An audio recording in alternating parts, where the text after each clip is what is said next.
الحمد لله الذي أرسل رسوله بالهدى ودين الحق ليظهره على الدين كله وكفى بالله شهيدا. أشهد أن لا إله إلا الله وحده لا شريك له وأشهد أن محمدا عبده ورسوله. اللهم صل وسلم على سيدنا محمد وعلى آله وأصحابه والتابعين له بإحسان إلى يوم الدين. أما بعد فيا عباد الله اتقوا الله أوصيكم وإياي بتقوى الله فقد فاز المتقون. Para jemaah yang dimuliakan, marilah kita tingkatkan ketakwaan terhadap Allah Subhanahu wa taala dengan melaksanakan segala perintah dan meninggalkan semua larangannya, serta mengikhlaskan setiap amal hanya kepada Allah Subhanahu wa taala jua. Kita bermohon semoga dipelihara daripada sebarang perkara syirik dan mungkar. Mudah-mudahan menetapkan iman dan istiqamah dalam ketaatan. Ibarat akan memperdengarkan khutbah bertajuk berwaspada terhadap penyelewengan akidah. Firman Allah Subhanahu wa taala ayat 15 surah Al-Hujurat, A'udzubillahi minasyaitonir rajim. Innamal mu'minuna alladzina amanu billahi wa rasulihi tsumma lam yartabu wa jahadu bi anfusihim bi amwalihim wa anfusihim fi sabilillah ulaika humus shadiqun. Bermaksud, sesungguhnya orang mukmin yang sebenarnya ialah mereka yang beriman dengan Allah dan Rasul-Nya, kemudian mereka tidak ragu-ragu dan mereka berjihad dengan harta dan jiwa mereka di jalan Allah. Mereka itulah yang sebenar-benarnya. Perkara 3 kurungan 1. Perlembagaan Persekutuan meletakkan Islam sebagai agama utama negara Malaysia yang menjadi angkutan kebanyakan penduduknya tanpa menampilkan hak beragama kaum lain. Seiring dengan kedudukan Islam sebagai agama rasmi yang melambangkan ketinggian serta keutamaannya, sudah mestinya kesucian agama Islam perlu dipelihara dan dipertahankan daripada sebarang bentuk penyelewengan yang menyimpang daripada akidah kesucian, yang menyimpang daripada hakikat kesucian dan kesucian yang sebenar, demi kelangsungan keharmonian hidup yang telah dikecap selama ini. Sidang Jumaat yang dimuliakan, akidah Islam yang benar ialah meyakini rukun iman yang 6 berpandukan kepada Al-Quran dan As-Sunnah serta ikutan atau mazhab imam-imam akidah Ahlussunnah wal Jamaah yang disepakati. Penyelewengan akidah dalam memahami agama seringkali berlaku kerana kesalahan mentafsirkan Al-Quran dan As-Sunnah tanpa mengikut kaedah yang betul. Kesannya muncul berbagai ajaran baru yang disifatkan sesat kerana didasari keyakinan syirik dan menyanggah keesanan Allah Azza wa Jalla. Iswarat diwakili menteri-menteri agama dari negara Brunei, Indonesia, Malaysia dan Singapura telah memutuskan beberapa ciri ajaran yang menyimpang daripada Islam dan telah diterbitkan oleh Badan Al-Ihwal Agama Islam Jabatan Perdana Menteri pada tahun 1924 seperti berikut. Pertama, kepercayaan yang menyalahi tuntutan hukum iman dan asas-asas akidah serta bercanggah dengan pegangan ahli sunnah wal jamaah.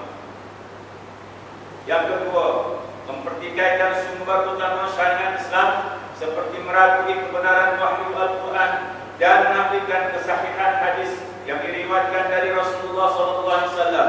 Dan yang ketiga, mendakwa diri sebagai nabi, Imam Mahdi atau menerima wahyu sama ada secara pribadi ataupun berkumpulan. Dan keempat, meletakkan kedudukan agama Islam setara dengan agama-agama lain yang ada dan mempercayai ia wajar menjadi anutan kepada umat manusia. Kelima, sikap ta'assub, mendewakan diri sendiri atau pemimpin, dilengkapi dengan ciri sebagai ahli syurga, menembus dosa serta mempunyai keistimewaan khusus sekali pun melanggari batasan syarak. Dan yang keenam, mereka mencipta berbagai hukum baru yang bertentangan dengan maqasid syariah dan tidak disandarkan kepada sumber hukum yang disepakati serta menafikan kewajiban berbagai jenis ibadat baku. Para jemaah rahimahumullah, ciri kesesatan yang paling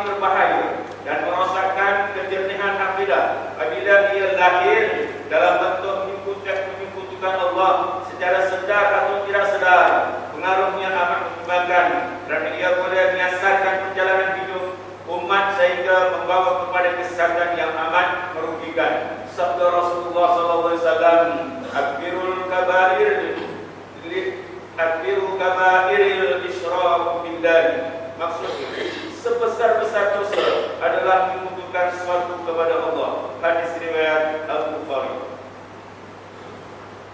Mimbarnya umat agar berwaspada dengan kumpulan-kumpulan ajaran sesat yang telah bertapak di negeri ini, di mana jawatan kuasa syariat negeri Perak atau lebih dikenali sebagai jawatan kuasa fatwa negeri Perak telah memutuskan ajaran mereka sebagai sesat dan menyeleweng daripada agama Islam yang sebenar. Di antaranya pertama, ajaran simpul yang mendakwa bahawa Nabi Muhammad SAW adalah Tuhan dan baginda merupakan seorang yang tidak mempunyai jantina, yaitu bukan lelaki dan juga bukan perempuan. Pahaman ajaran ini sebenarnya menyalahi pegangan ahli sunnah wal jamaah dan sesat lagi menyesatkan. Mereka licin mengambil kesempatan dengan menggunakan alasan agama apabila menjual sejenis ubat yang didakwa boleh merawat berbagai penyakit. Yang kedua, ajaran Allah Muhammad Allah yang didapati bercanggah dengan pegangan ahli sunnah wal jamaah dari segi akidah, syariat dan akhlak. Mereka telah menerjemahkan kalimat syahadah mengikut kefahaman mereka sendiri dan bercanggah dengan terjemahan yang sepatutnya. Mereka juga berkeyakinan bahawa ayat-ayat Al-Quran tidak tepat tulisannya kerana ia ditulis pada kulit-kulit dan kurang binatang. Mereka juga berkeyakinan bahawa Nabi Muhammad SAW tidak pernah dilantik sebagai Rasul dan tidak menerima apa-apa wahyu daripada Allah Subhanahu wa Ta'ala. Jemaah yang dihormati, ajaran sesat dan menyeleweng daripada akidah yang benar ini akan memberi kesan yang buruk dalam berbagai segi kehidupan. Ambil yang iktibar daripada kesesatan Bani Israel yang telah diselamatkan oleh Nabi Musa AS daripada perhambaan dan penderaan yang dilakukan Fir'aun ke atas mereka. Bani Israel telah melihat sendiri mujizat kebenaran Nabi Musa AS apabila baginda berupaya membelah laut merah untuk menyelamatkan mereka dari Fir'aun. Malamnya mereka tetap dengan sikap untuk tidak mengikuti dakwah Nabi Musa AS dengan menyembah anak lembu dan mengubah isi kandungan kitab Taurat. Akhirnya perbuatan menafikan keesaan Allah dan kerasulan Nabi Musa telah menjadi mereka kaum yang dilaknat oleh Allah Subhanahu wa Ta'ala. Kesesatan akan menurunkan kehidupan ke arah yang lebih sukar. Mengikut kepada ajaran sesat diberi ancaman dengan dosa besar.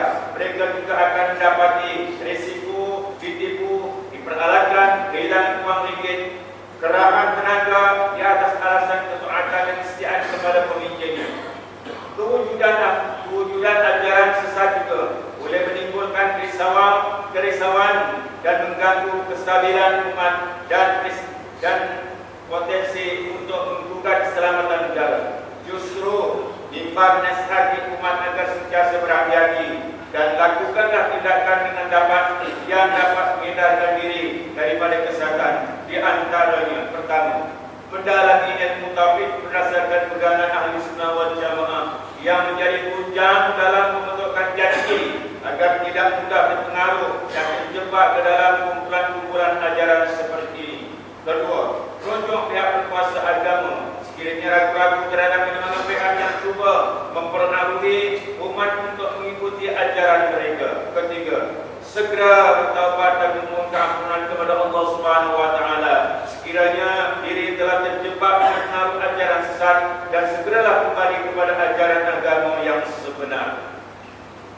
Barakallahu li wa lakum bil Qur'anil azim wa nafa'ani wa iyyakum bima fihi min al-ayat wa zikril hakim wa taqabbal minni wa minkum tilawata innahu was-sami'ul 'alim. Aqulu qawli hadza wa astaghfirullah li wa lakum wa lisa'iril